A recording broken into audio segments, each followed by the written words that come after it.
여러분 왜 사십니까? 아주 근본적인 질문이죠. 어렸을 적 초등학생 쪽으로 기억이 됩니다. 그러니까 말씀을 듣고서 그 당시에는 이제 천국 간다는 것이 죽어서 간다는 것이 굉장히 강조되었기 때문에 죽으면 천국 간다. 너 죽으면 어떻게 될 것 같아? 너 천국 갈 수 있어? 없어? 예수 믿어야 천국 가. 이렇게 이제 죽음 뒤에 천국이 늘 강조가 되었던 말씀이 전거가 됐죠. 그래서 어렸을 적 교회에서 신앙생활할 때 그 얘기를 듣고 나니까 그런 생각을 했었나 봐요. 어렸을 적에 천국은 죽어서 가는 곳이구나. 그래서 그런 생각을 했습니다. 빨리 뭐 했으면 좋겠다. 죽었으면 좋겠다. 왜요? 어디 가고 싶어서? 천국 가고 싶어서, 천국 가고 싶어서 빨리 죽었으면 좋겠다. 이제 그런 생각을 어렸을 적에 했었습니다. 왜냐하면 어디 가는 게 소망이니까, 어디 가는 게 삶의 이유니까. 천국 가는 게 소망이요, 천국 가는 게 삶의 이유니까. 근데 이제 후에 알게 된 겁니다. 하나님을 알면서 천국은 죽어서만 가는 곳이 아니라 이 땅에서 또 누리는 것이 천국이구나 하는 것을 또한 알게 됐던 거죠. 그러면서 여러분들에게 묻습니다. 여러분의 진정한 삶의 소망, 이유는 무엇입니까? 왜 삽니까? 그래서 그 질문을 한 거죠. 왜 삽니까 도대체? 잘 우리 자신을 한번 살펴볼 필요가 있습니다. 예수님 그러시잖아요. 나를 믿는 자는 죽어도 살겠고 살아서 나를 믿는 자는 영원히 죽지 아니하리라. 네가 이것을 믿느냐? 마르다에게 이야기하셨나요? 마르다야, 네가 이것을 믿느냐? 이렇게 예수님께서 말씀하지 않으셨습니까? 여러분, 거지 나사로는 이미 예수님 아브라함의 품에 안기기 전에 어디에서 살고 있었던 거예요? 천국에서 살고 있었던 건데 나사로의 삶을 제가 성경 보면서 참 정말 뭐라 그럴까요? 좀 충격적인 부분 중에 하나가 거기입니다. 나사로의 삶을 보면요, 거지입니다. 그리고 온몸에 피부병이 있나 봐요. 헌대를 앓는데 이게 얼마나 또 무기력한지, 이게 부자의 집에 이렇게 기대서 살아가는데 개가 와서 이 나사로의 헌대를 핥아요. 그리고 먹는 건 누가 던져주는 걸 먹어요.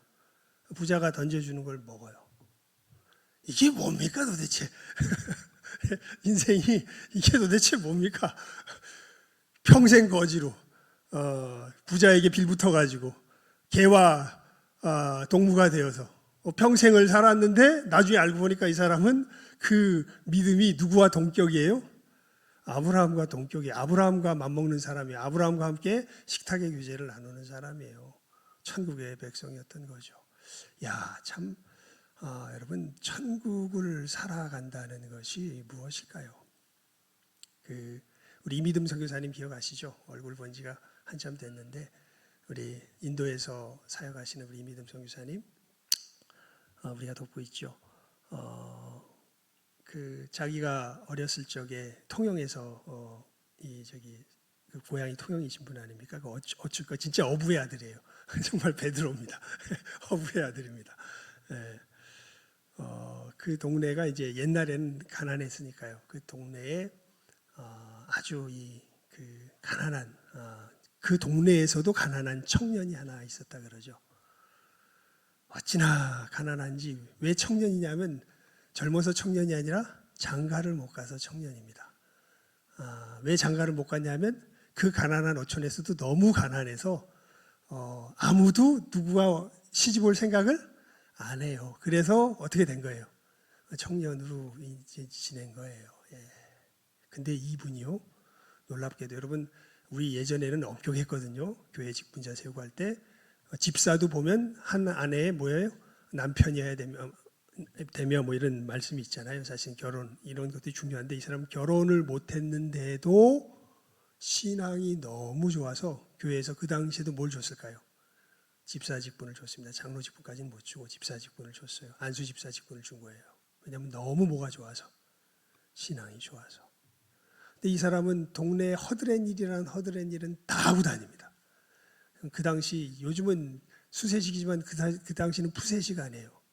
그거 그 화장실 청소부터 시작해가지고 뭔가 동네에 허드렛 일은 다 하고 찢어지게 가난하게 사는데, 이 사람의 얼굴에는 늘 뭐가 있을까요? 미소가 있습니다. 그 이미듬 선교사님이 그래요. 늘. 그리고 부르는 찬송이 뭐냐면 세상 사람 날 부러워 아니하여도 나도 역시 세상 사람 부럽지 않아. 하나님의 크신 은혜 생각할 때에 할렐루야 찬송이 저절로 나네. 꼭 가만히 보면 말씀에 누구랑 비슷해요? 거지? 나사로랑 좀 비슷해 보이죠.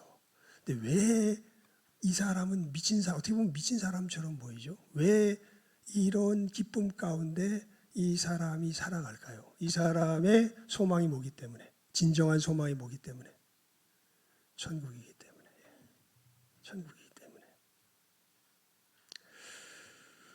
여러분, 우리가 예수님 안에서 결국 천국의 삶을 산다는 건요, 간단하게 말하면, 어저께 우리 장로회 연합회에 와서 말씀을 들 때 시간이 없어서 설명을 잘 못했지만, 천국의 삶을 산다는 건 간단하게 말하면 누구처럼 산다는 걸까요? 이거 아시는 분 계실까? 천국에서 산다는 건 누구처럼 산다는 걸까요? 예수님처럼 산다는 거예요. 예수님처럼. 그러니까 예수님의 가치, 예수님의 그 삶의 걸음을 따라서 예수님처럼 살아가는 게 어디서 사는 거예요? 천국에서 사는 거예요. 그것은 상황과 환경의 구애를 받을까요? 안 받을까요? 안 받습니다. IQ의 구애를 받을까요? 안 받을까요? 안 받습니다. 심지어 정신병에도 구애를 안 받아요. 여러분, 정신병자 크리스찬이 있을 수 있을까요? 없을까요? 있습니다. 정신병 걸렸는데 누구예요? 크리스찬이에요. 리차드 범브란트가 그랬습니다. 자기 그 한 형제가 결국 탄광에서 공산치하에서 핍박 가운데 죽습니다. 끌려가가지고 크리스찬 형제가. 근데 이 형제를 이제 자기 집에 초청해서 식사 대접을 하는데요. 그 형제가 그런 얘기를 해요. 목사님, 제 앞에 칼과 나이프를 놓지 마세요. 그거 보면 제가 어떻게 돌변할지 몰라요. 제 앞에 칼과 나이프를 놓지 마세요. 이렇게 이야기를 합니다. 하지만 분명한 신앙을 고백하고 그 공산당의 압제 속에서 누구를 주로 고백하며, 예수님을 주로 고백하며 천국으로 가는 모습을 볼 수 있습니다. 오늘 우리 인사가 뭐예요? 기억 안 나요? 어떤 상황에서도 누구를? 주님을 바라봅시다. 어떤 상황에서, 정말 어떤 상황에서도요. 진짜 이 하나님의 백성들은 어떤 상황에서도 주님을 바라보며 무엇을 동경하며 소망하며 살아가는 거예요? 천국을 동경하며 소망하며 살아가는 것입니다. 그리고 이것은 참 역설적이게도 우리가 이 땅에서 살아갈 때 무엇과 딱 부닥칠 때 이것이 정말 아주 선명하고 뚜렷하게 우리가 정말 하나님의 백성이구나라는 것이 나타나냐면, 너무 듣기 싫게도 무엇과 딱 부딪힐 때, 듣기 싫지요? 무엇과 딱 부딪힐 때, 고난과 딱 부딪힐 때, 고난과 딱 부딪힐 때, 그때 정말 내 안에 누가 살아계시는구나, 주님께서 살아계시는구나, 그리고 내가 이제 이 천국의 길을 걸어가는구나라는 것을 고난과 부딪힐 때 살아가게 됩니다. 하지만 여러분, 고난과 부딪혀서 살아가는 이 삶이요, 결코 녹록한 삶은 절대 아닙니다. 결코 자동적으로 사라지는 건 결코 아니에요. 그래서 이제 오늘 말씀을 사도 베드로가 쓰는 겁니다. 우리 설교 제목이 뭐예요? 고난 어떻게 헤쳐나가는가. 그러니까 우리가 헤쳐나가야 돼요. 고난은 그냥 그래 예수님 믿으니까 난 자동적으로 고난에서 이기면서 no, 아닙니다. 자동적으로는 안 돼요. 분명히 우리들의 분투와 뭐가 있어야 돼요? 애씀이 있어야 됩니다. 어떤 분투와 애씀이 있어야 될까?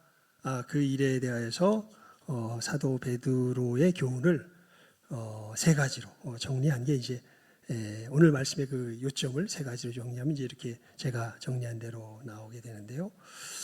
이 믿음의 싸움을 할 때 우리 15절 말씀 함께 먼저 읽어볼까요? 시작하면 읽습니다. 시작. 너희 마음에 그리스도를 주로 삼아 거룩하게 하고 너희 속에 있는 소망에 관한 이유를 묻는 자에게는 대답할 것을 항상 예비하되 온유와 두려움으로 하고. 여기 보면 예수님을 주로 삼아 거룩하게 하는 사람은 그 속에 뭐가 있어요? 소망이 있어요. 그 소망. 내가 바라보는 소망이 무엇인지를 확실하게 하는 것에서부터 우리가 이 고난을 헤쳐나가는 싸움을 실질적으로 시작하게 됩니다. 여러분, 그래서 제가 물어본 거예요. 왜 사세요? 뭘 바라며 사세요 도대체? 뭘 구하세요? 예수님께서 가르쳐 주셨어요. 우리 이따가 찬송으로도 드릴 거예요. 하늘에 계신 아버지. 여러분, 주기도문이 6개의 간구로, 구체적인 간구로 나오잖아요. 굳이 얘기할까요? 하늘에 계신 우리 아버지여는 간구 아니에요? 하나님을 부르는 거예요? 다음부터 나와요. 첫 번째 간구가 뭐예요? 이름이 거룩히 여김을 받으시오며. 두 번째 간구, 나라의 임하옵시며. 세 번째 간구, 뜻이 하늘에서 이룬 것 같이 땅에서도 이루어지이다. 네 번째, 오늘날 우리에게 일용할 양식을 주옵시고. 다섯 번째, 우리가 우리에게 죄진 자를 사하여 준 것 같이 우리 죄를 사하여 주옵시고. 여섯 번째, 우리를 시험에 들게 하지 마옵시고 다만 악에서 구하옵소서. 이게 주기도문의 6개의 간구예요. 그리고 이제 마지막은 송영이죠. 찬양하는 거죠. 대개 무슨 뜻인지 잘 모르죠. 되게 옛날 말인데, 대개는 왜냐하면 그 뜻이에요.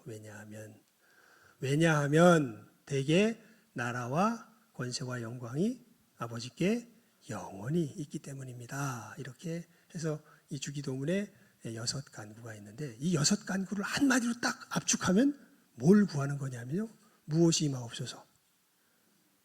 하나님 나라. 그걸 우리가 뭐라고 불러요? 2글자로 천국. 그러니까 뭘 구하라는 거예요? 예수님께서 구하라는 건 뭘 구하라는 거예요?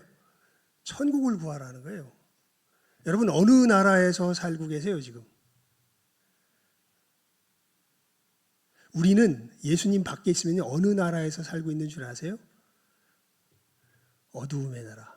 사단에게 속아서 자기가 하나님이 되어 있는 나라. 우린 거기 살고 있는 사람들이에요. 다 존재들이. 여러분, 깊이 뚫고 들어가 보면요, 우린 다 뭘 구하며 뭘 소원하며 살아가는 사람인 줄 아세요? 자기 나라를 세우는 걸 소원하며 살아가는 사람들이에요. 왜 싸우는 줄 아세요? 사람들, 우리 특히 부부 싸움도 많이 하고 가족들하고도 많이 싸우고. 여러분, 사람은 참 희한해요. 가까이 가면 갈수록 뭐가 심해져요? 갈등이 심해져요. 멀리 떨어져 있으면 좀 피상적으로 싸우면 갈등 안 해. 근데 굉장히 깊은 관계로 들어가면 반드시 아무리 가까운 사이라도 뭐 하게 돼요? 갈등하게 돼요. 왜 그렇습니까? 어떤 이 통치력이 부딪혀요. 어떤 통치력이냐면, 이 세상은, 너와 나의 관계는, 우리가 사야 될 집은, 내 자식의 교육 방향은 누구 뜻대로 돼야 돼요? 누구의 통치대로 돼야 돼요? 중요하면 중요할수록 누구 뜻대로 돼야 돼요? 내 뜻대로 돼야 돼요. 안 되면 견딜 수가 없어요. 못 견뎌요.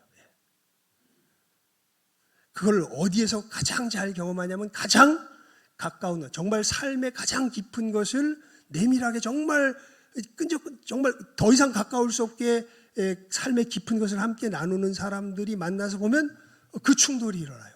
그건 부모와 자식 간에도, 아내와 남편 간에도, 어떤 아무리 친한 친구 사이에도 그 충돌은 일어납니다.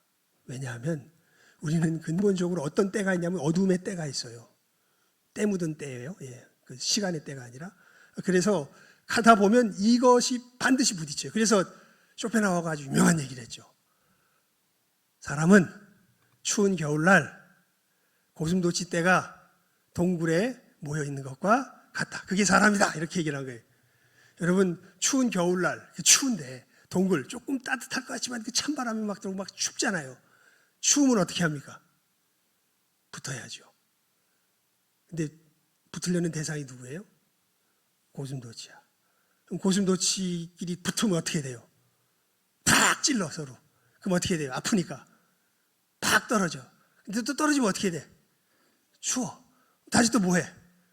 붙으려고 그래. 그럼 또 어떻게 돼요? 팍 찔러. 그럼 어떻게 돼요? 또 떨어져. 이 떨어지지도 못하고 뭐 하지도 못하는, 붙지도 못하는, 그게 뭐다? 우리 인생이다. 누가 얘기했다고요? 쇼펜하우어가 얘기했다고. 정말 잘 얘기한 것 같아요. 왜냐하면 우리는 본질적으로 어느 나라를 추구하며 살아가는 존재들이기 때문에, 자기 나라를 추구하며 살아가는 존재들이기 때문에 그렇습니다. 이 자기 나라는요, 반드시 부딪힐 수밖에 없어요. 서로 간에. 어느 나라가 임할 때, 천국이 임할 때. 여러분, 예수님을 만왕의 왕이었도 무슨 왕이라 그래요? 평화의 왕이라 그러죠. 예수님이 다스려야 뭐가 임한다 그래요? 평화가 임한다 그러죠. 왜요? 거기는 누가 왕이 아니라, 예수님의 역사는 왕된 우리 자신을 죽여버리고, 우리 스스로 왕된 우리 자신을 죽여버리고 진짜 왕인 하나님이 왕이 되시게끔 우리 존재를 뭐 하신 거예요? 바꾼 역사를 이루신 분이 누구예요? 그분이 예수님이에요. 그래서 예수를 진짜 믿으면 이 사람의 왕은 누구예요? 더 이상 누가 아니라 누구예요? 자기가 아니라 하나님이에요. 그래서 이 사람은 어느 나라를 구하며 살아가는 사람이 된 거예요? 하나님 나라를 구하며 살아가는 사람이 된 거예요. 그래서 여러분, 우리의 살아가는 삶 속에서 우리가 이 고난과 제대로 맞서 싸우려면요, 이것을 늘 먼저 분명하게 우리 속에서 확실하게, 나는 지금 천국을 향해 나아가고 있는가, 아니면 나는 또 나도 모르게 어두움에 내 나라를 향하여 나아가고 있는가를 우리 자신을 분명하게 살펴볼 줄 알아야 돼요. 소망에 관한 이유. 우리 소망 다른 거 아니잖아요. 뭐라고요? 제가 어렸을 때 그래서 그 얘기를 한 거예요. 제가 어렸을 때 소원이 뭐였다고요? 아무것도 몰랐을 때 빨리 죽는 거였다고. 왜? 천국 가려고. 이건 뭔가 잘못된 부분도 있지만 그 소망 자체는 정말 잘된 거예요. 여러분, 우리 어디 가야 돼요? 다 천국 가야 돼요. 우리의 소망이 뭐가 돼야 돼요? 천국이 돼야 돼요. 자, 그런데 여러분, 이 천국의 삶을 살아가면요, 뭐가 이 땅에서는 반드시 엄습하게 되어 있냐면 두려움이 엄습하게 되어 있습니다. 우리 14절 말씀 읽어볼까요? 시작하면 읽습니다. 시작. 그러나 의를 위하여 고난을 받으면 복 있는 자니 저희의 두려워함을 두려워 말고 소동치 말고. 이 천국을 향해서 가면 예수님 그러셨잖아요. 그 의를 위하여 핍박을 받는 자는 복이 있나니 천국이 저희 것이며. 여러분, 이 팔복이 이 천국에 대한 선포로 시작해서 천국에 대한 선포로 끝나요. 심령이 가난한 자는 복이 있나니 천국이 저희 것이며. 심령이 가난한 자에게 임하는 천국의 역사는요, 이 사람이 천국 백성 되는 거예요. 그런데 의를 위하여 핍박을 받는 자는 복이 있나니 천국이 저희 것이면서 그 천국 역사는요, 이미 천국 백성이 된 사람을 통하여서 천국이 누구에게 임할 때, 다른 사람에게 임할 때 어떤 일이 일어나냐면 의의 길을 걸어가는 가운데 뭘 받아요? 핍박을 받아요. 그리고 핍박은 우리들의 이 육신적인 가치관과 세계관을 통하여서 우리를 위협하면서 협박합니다. 너 그럼 죽어. 너 네가 가진 거 다 잃어버려. 우리 300 찬송가 부르진 않을 겁니다. 384장 3절 함께 읽어볼까요? 가사만. 384장입니다. 찬송가 384장 3절만 읽어봐요. 우리 시작하면 읽습니다. 시작. 이 땅에 마귀 들끓어 우리를 삼키려 하나 겁내지 말고 섰거라. 진리로 이기리로다. 친척과 재물과 명예와 생명을 다 빼앗긴데도 진리는 살아서 그 나라 영원하리라. 루터가 즐겨 불렀던 찬송이죠. 종교개혁을 하게 될 때. 여러분, 우리가 이 길을 걸어가다 보면 무엇을 잃어버릴 각오를 해야 돼요? 친척과 재물과 명예와 무엇까지, 생명을 다 뭐한데도, 빼앗긴데도. 왜냐하면 이건 사실 예수 그리스도 안에서 이건 다 지나가요. 이거는 아침 안개와 같은 것들이에요. 그런데 우리가 이 자기 나라에 갇혀서 살 때는 이게 영원한 것처럼 느껴지죠. 여러분, 이 주의 말씀을 붙들고 이웃을 사랑하는 그 삶의 한 걸음이 영원한 것처럼 느껴져요. 34평짜리 아파트가 영원한 것처럼 느껴져요. 확실하죠? 예. 34평짜리 아파트가 확실한 것처럼 느껴지죠. 예. 그런데 이 소망, 천국에 대한 소망이 확실한 사람들은 이제 이 싸움이 시작되는 거예요. 아니야, 진짜 영원한 건 내가 하루하루 내일 일을 염려하지 않고 너희는 먼저 그의 나라와 그의 의를 구하는 이것이 영원한 삶이야 라는 것을 가지고 싸워야 되는데, 그렇게 하려고 그러면 아직 아까 세상의 때가 남아있어 가지고 무엇이 엄습해요?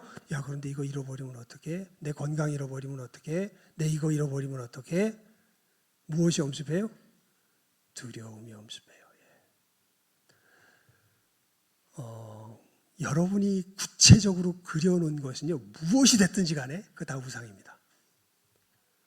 예수님 안에서 이것이야말로 내게 정말 중요한 거야 라고 여러분들 혹시 어떤 구체적인 걸 그려놨다면 회개하십시오. 그것은 다 뭐예요? 우상이에요. 예.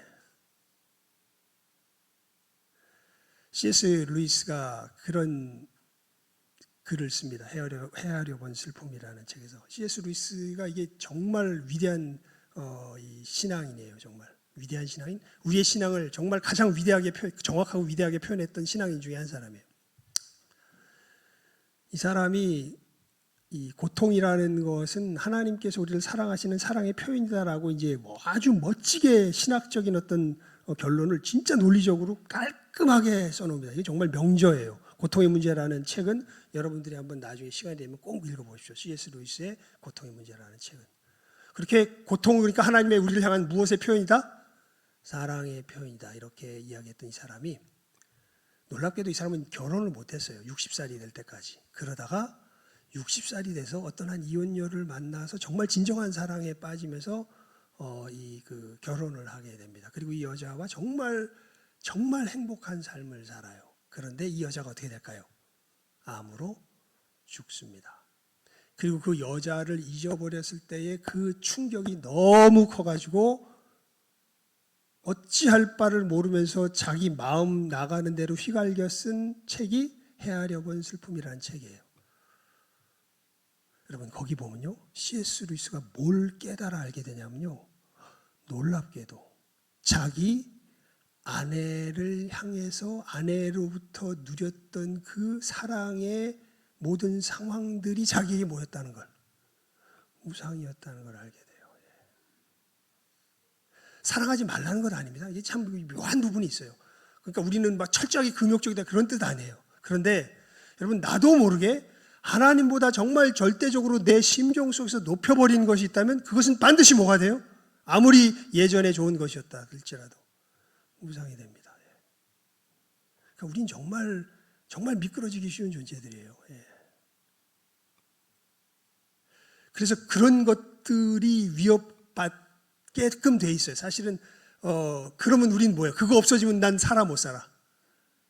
그거 없어지면 어떤 사람은 아마 대부분 우리나라 사람 중에서 그 우상 중에 큰 비율을 퍼센트를 차지하는 게 아파트일 거예요. 자기 집. 여러분, 집 없으면 못 살아. 젊은 애들 왜 결혼 안 하냐 물어보니까 가장 큰 문제 중에 하나가 자기 거처를 마련하는 것이 아마 결혼 안 한다는 이유 중에 하나인 것처럼 보여지기도 해요. 그만큼 그것이 어떤 문제로 자리 잡고 있는 거예요. 자기에게 결코 없어서는 안 될 중요한 문제로 자리 잡고 있는 것이죠. 여러분, 이런 것들이 우리들 속에서 너 이거 잃어버려질 건데, 마귀가 이제 예수님 시험 받으실 시험하죠. 네가 정말 천국의 삶을 살면 이런 것을 버려야 될 건데 너 갈 수 있어?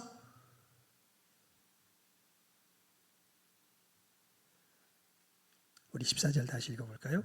시작하면 읽습니다. 시작. 그러나 의를 위하여 고난을 받으면 복이 있는 자니 저희의 두려워함을 두려워 말며 수동치 말고. 이 싸움을 싸우셔야 합니다. 이 싸움을 싸워내야 합니다. 그래서 기도하는 게 필요해요. 정말 하나님, 이 두려움은요 너무 어마어마하고 강력해서 그냥 내가 무엇인가 정보 하나를 얻었다고 쉽게 극복이 되는 게 아닙니다. 정말 하나님 앞에 기도.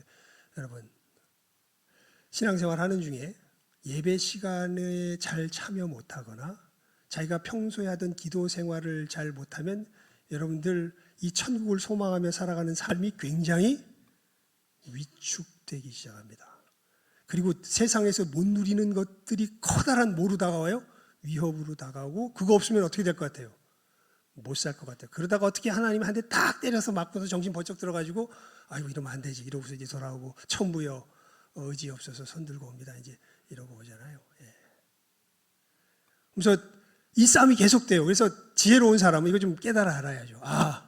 이 두려움을 극복하고 믿음으로 이기며 나가는 것이야말로 내가 이 땅 위서의 천국의 삶을 살아가는 두 번째 걸음이구나 하는 것입니다. 마지막 걸음에 대해서는 사도가 이렇게 교훈합니다. 우리 16절 말씀 함께 읽어볼까요? 시작하면 읽습니다. 시작. 선한 양심을 가지라. 이는 그리스도 안에 있는 너희의 선행을 욕하는 자들로 그 비방하는 일에 부끄러움을 당하게 하려 함이라. 아멘. 요것과 연관돼서는 우리 한 군데 성경을 찾아봅시다. 히브리서 9장입니다. 히브리서 9장 14절. 히브리서 9장 14절 말씀 함께 읽어봅니다. 히브리서 9장 14절입니다. 히브리서 9장 14절 시작하면 읽습니다. 시작. 하물며 영원하신 성령으로 말미암아 흠없는 자기를 하나님께 드린 그리스도의 피가 어찌 너희 양심으로 죽은 행실에서 깨끗하게 하고 살아계신 하나님을 섬기게 못하겠느냐. 우리 주 예수 그리스도의 보혈의 피는 지금 우리의 무엇을 깨끗하게 하셨어요? 양심을 깨끗하게 하셨어요. 그 설교하다 보면 이 뭐 양심 얘기 나오면 우리 김양심 권사님 생각이 나요. 여하튼 성함이 양심이라 늘 생각이 납니다. 자, 다시 분명히 기억해야 됩니다. 하나님이 우리의 무엇을 깨끗하게 하셨어요? 예수의 피로 양심을 깨끗하게 하셨어요. 그래서 하나님을 섬겨요. 그래서 여러분 믿음의 길을 걸어갈 때 여러분 양심을 속이지 마세요. 주변 상황과 환경 이런 것 속에서.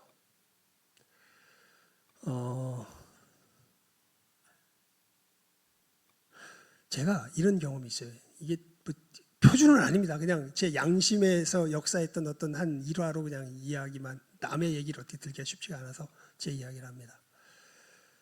청년 때인데 정말 10,000원이 필요했어요. 정말 상황이 10,000원이 필요했어요 그때. 그래서 하나님 앞에 정말 그 상황이 그래가지고 정말 간절히 기도해요. 하나님 정말 지금 10,000원이 꼭 필요한데 이 10,000원을 어디서 얻을 수 있을까요? 하나님 제발 좀 10,000원을 좀 주십시오. 이렇게 정말 애떼쓰듯이 정말 하지만 순수하게, 무슨 뭐 사심이 정말 순수하게, 제가 연기 얘기했을 때 아들 눈 날 얘기했을 때 그런 순수함으로 정말 하나님 앞에 10,000원을 달라고 기도를 했어요. 그랬더니 하나님께서 그런 마음을 주시는 거예요. 네 지갑 펴봐라. 여러분, 저는요 무조건 돈 생기면요, 수입 생기면 일단은 10의 1조는 뭐 할까요? 그냥 아예, 저 지갑이 보통 2개로 나눠져 있잖아요. 그래서 앞에 쪽은 늘 뭐 담아놓는 영역일까요? 11조 담아놓는 영역이에요.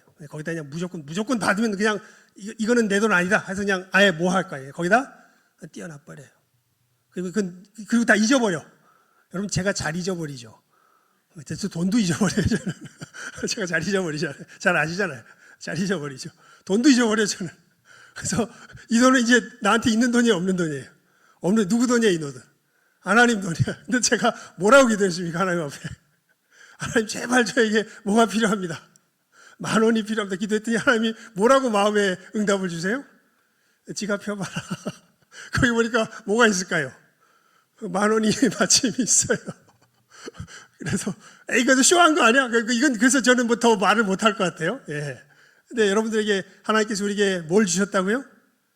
선한 양심을 주셨다고요.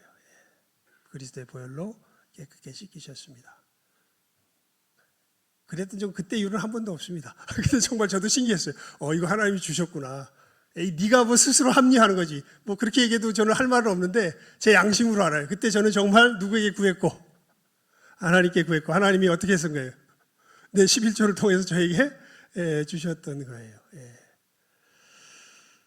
여러분, 우리가 이렇게 하나님을 섬기며 나갈 때 하나님께서 우리에게 뭘 주셨어요? 선한 양심을 주셨습니다. 그리고 그 양심에 따라서 길을 걸어가라고 사도 베드로가 지금 권고한. 그러니까 힘있게 살아가세요. 틀릴 수도 있어요. 이게 얘기긴 조금 긴데 간단하게 이야기할게요. 제가 저희 모교에서 부교육자 생활하다가 인천이란다 부산으로 이제 내려가게 되는 상황이 벌어지는데요. 왜 그러냐면 부산에 내려가신 목사님이 거기는 아무도 찾는 부교육자가 없다고 네가 와서 좀 나를 도와달라 이렇게 이야기를 합니다. 그러니까 정말 사례비를 줄 수 있는 상황도 안 되고 이러는 곳이었는데 근데 사례비 못 받은 적 한 번도 없습니다. 가서 근데 하여튼 그 상황이 그냥 교회가 망할 거라고 소문이 난 교회라 거기에 가신 목사님이 네가 와서 좀 도와라 그래서 그때 정말 사명감에 불타가지고 죽으면 죽으리다 생각하고 이제 거기 가겠다고 교회에다가 사임 의사를 표명을 했습니다. 근데 주변 사람들이 기도하시는 분들이 다 나를 말렸어요. 너 지금은 가지 마라. 지금은 가지 마라. 무슨 소리냐고. 복음을 위해서 내 목숨을 불사르는 것도 이게 각오해야 되는 게 사역자가 아니냐고. 가야 된다고. 막 그러면서 했는데 제 아버지가 그때 영기가 태어나서 손자를 처음 보신 거죠. 저희 아버지가 사람이 바뀌었습니다. 저한테는 1년에 30분도 얘기 안 하시던 분이 영기는 맨날 데리고 어디 나가고 막 이렇게 하면서 너무 예쁜데 이놈의 아들놈이 아버지 마음도 모르고 그냥 낯짝 어디로 가버린다고 부산으로 가버린다고 그러니까 야 아비 마음도 못 헤아리는 기독교는 안 믿으란다 그러면서 밤새 이틀 밤을 새시면서 뭐 불경 보고 막 고르반 말씀이 딱 생각나더라고요. 하나님께 받침이 되었다기만 하고 내 부모를 섬기지 않으면 그래서 내가 정말 내 양심으로 최선을 다해서 선택한 건데 그게 나중에 알고 보니까 뭔가 어림직한 건데 잘 몰랐어요 사실은. 그래서 하지만 그냥 내가 선택할 수 있는 길은 그 길이었기 때문에 그렇게 선택했습니다. 근데 그렇게 했더니 이 아버지가 그런 걸 보고서 지금 가는 건 하나님의 뜻이 아니구나라는 걸 그때 알았어요. 근데 이미 교회는 다 선언을 해놨고 어쩔 수가 없어서 그냥 하나님 앞에 목요일 날이었는데 밤에 교회에 가가지고 널브러져서 하나님 상황이 이러네요. 모르겠습니다. 여기까지는 왔는데 뭐 상황이 어떤 변화가 없으면 저는 그냥 다시 가야죠. 그러면 아버지 문제에 막 골치 아픈데 아이고 모르겠으니까 정말 아무것도 못했다. 그냥 하나님 앞에 기도도 안 돼가지고 근데 목요일 날은 아무도 안 오잖아요. 그 당시에 마침 교회가 마루바닥이라 대자로 누워가지고 누워서 기도했습니다. 그냥 힘이 없어가지고 알아서 하십시오. 그랬더니 놀랍게도 거기 부산의 목사님에게서 전화가 옵니다. 야 김전도사 너 한번 다시 생각해 봐야 되는 거 아니냐? 그래서 다시 생각해 보면 이번에는 못 갈 것 같습니다. 거기다 말씀드리고 이제 교회는 사임 의사를 표명했더니 놀랍게도 교회에서는 다음 사역지를 알 수 있을 때까지 사역을 허락해 주었고 그리고 이제 새로운 목사님이 오셔서 나중에 알고 보니까 우리 교회 내 할 일이 있었더라고요. 이분이 제자 훈련하시는 목사님인데 우리 교회 성도들 전통적인 교회 사람들이 이 제자 훈련 목회에 접목되는데 이제 중간다리 역할하는 역할로 하나님께서 2년 동안 교회에서 사역을 하게 하신 것을 기억을 합니다. 그러니까 내 양심으로 최선을 다해서 가도 이게 꼭 맞는다는 보장은 없는데 근데 그것을 누가 받으실까요? 하나님이 받으셔서 합력하여 뭘 이루실까요? 선을 이루시는 것을 봅니다. 그래서 여러분 두려워하지 마십시오. 그리고 여러분 양심 속에서 하나님 앞에 걸어가야 되는 길이 이 일이라 생각되면 죽으면 죽으리이다. 하나님 앞에 내 삶을 완전히 내어 맡기고 절벽에서 펄쩍 뛰듯이 그렇게 믿음의 걸음을 걸어가십시오. 너희는 먼저 그의 나라와 그의 의를 구하라. 그리하면 이 모든 것을 너희에게 더하시리라. 그 뒤는 누가 책임지세요? 하나님이 책임지세요. 그 하나님을 믿으십시오. 여러분이 여러분의 삶 책임지려고 그러지 마시고 내 모든 책임을 누구에게 맡길 줄 아는 하나님께 맡길 줄 아는 진정한 천국 백성의 복된 삶의 걸음 잘 걸어가실 수 있기를 주님의 이름으로 축원을 드립니다. 기도하겠습니다. 하나님 아버지, 저희들 오늘 베드로 사도의 권고를 통하여서 이 고난 어떻게 헤쳐 나아가야 할 것인가 교훈하여 주시니 감사드립니다. 분명한 천국 소망을 가지고 세상의 여러 위협에 참으로 두려움을 떨쳐버리며 선한 양심을 가지고 하나님 앞에 힘차게 우리의 믿음의 걸음을 우리의 삶의 현장에서 한 걸음 한 걸음 내어디디며 전진할 줄 아는 우리 모든 귀한 영혼들, 복된 영혼들, 이 시간 함께 머리 숙인 영혼들 다 되게 하여 주시기를 간절히 바라옵고 소원하옵고 축복하오며 모든 것 예수님의 이름으로 기도드리옵나이다. 아멘. 우리 545장 찬송 드리며 준비한 예물 드리도록 하겠습니다.